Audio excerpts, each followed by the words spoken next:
Cada vegada em trobo millor, però la veritat que ha sigut un final d'any bastant complicat.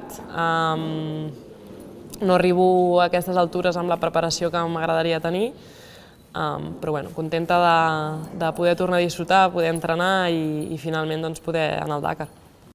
Doncs he començat a entrenar al desembre, tenia pensat començar a entrenar a principis de novembre, però va ser impossible perquè encara no estava prou bé.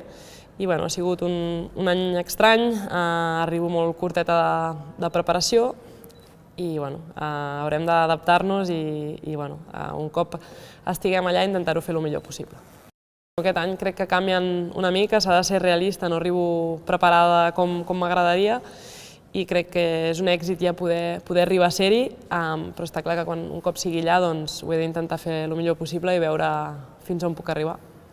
Un any molt estrany, a més un Dakar crec també estrany, una mica més curt que 3 anys, que en part ho agraeixo, però crec que això no vol dir que sigui menys dur, no? Serà més curt, però crec que serà molt intens, amb molta sorra, físicament molt exigent i bé, preparada per patir menys dies, però crec que molt durs.